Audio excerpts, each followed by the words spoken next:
Hey, this is Jordan, and this video is being recorded on Friday, October 22nd, 2021. Thank you so much for joining me today. Please like, comment, and subscribe if you are watching this on YouTube. In this video, I'm going to explain why Bitcoin is not an inflation hedge or a currency. It's really a stock. And in this video, I'm not trying to make an argument that Bitcoin is worse than gold or gold's better, or I'm not trying to get into that. I'm just trying to assess how Bitcoin has been trading and the reality of what kind of instrument it is. And so in this chart, we show Bitcoin's entire history, and the boxes there show some of the strongest periods of some of the strongest performance in the stock market. 2013 was a massive year for the stock market for two reasons. First, if we're looking at the calendar gain, I think it was 32 or 33%. That's actually the best calendar year for the stock market since 1997. It was also significant because 2013, you had the stock market breaking out. It was, I think, a 14-year breakout. It broke out of the twin tops from 2000, 2007. So very significant year for the stock market. We know what happened with gold. Gold obviously crashed. And let's look at what happened with Bitcoin. Oh, that's right. Yeah, Bitcoin had a massive move higher during 2013. So that's the first signal here. Also, let's go to 2017, the middle box in this chart. 2017 was an incredible year for the stock market. I mean, everything was up. You had the dollar was down, so everything went up.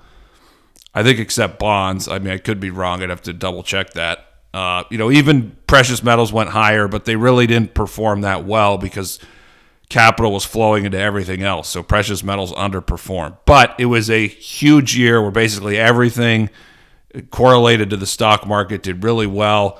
Dollar went lower. Oh, let's look what happened with Bitcoin. It basically went vertical. I mean, remember that? Bitcoin went vertical in 2017, had that massive correction after that.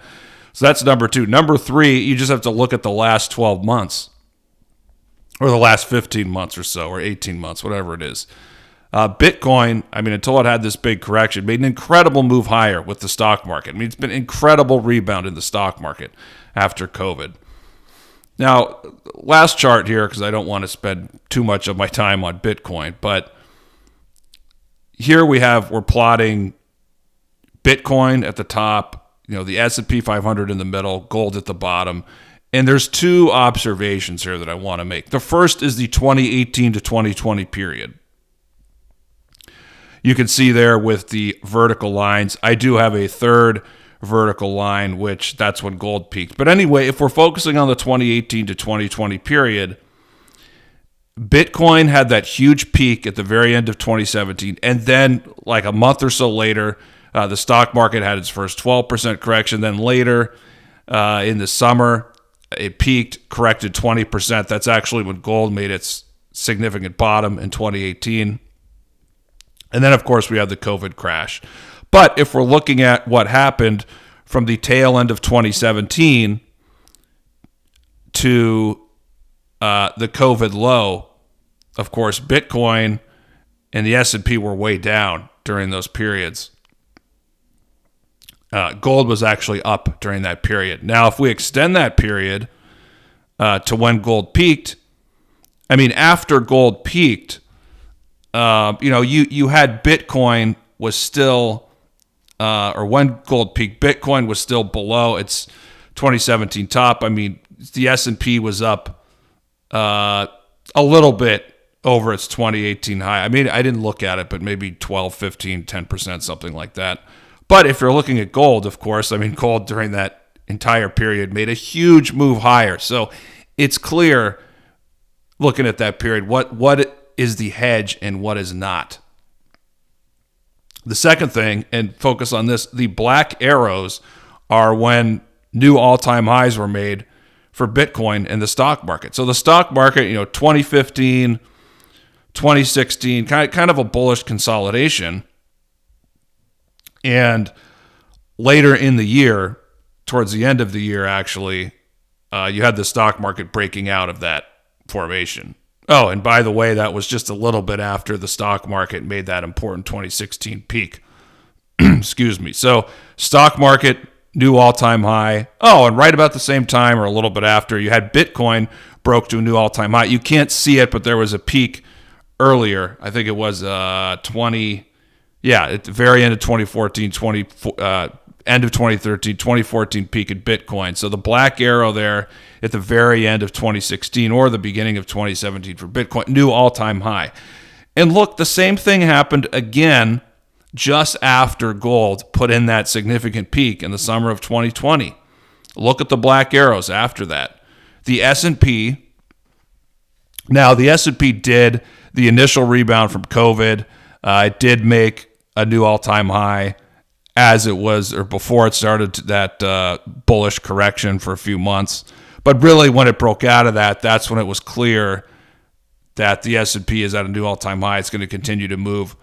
And Bitcoin, again, around the same time, it finally broke above the high it's made at the very end of 2017. So, and of course, you have Bitcoin and the stock market, again, they're running at the same time while gold is correcting. So it's pretty clear what we see of what Bitcoin is. You don't own some hedge or uncorrelated asset. It's not I guess you could say it's an alternative currency, but it's not really trading as such. Again, this is not a hedge against the market or an uncorrelated asset. When you own Bitcoin, you're basically owning the stock market in a leveraged form, or you're owning a tech stock in a leveraged form. That's much, much different than gold. And so, what that means is if you want a super diversified portfolio, you should actually own crypto and gold.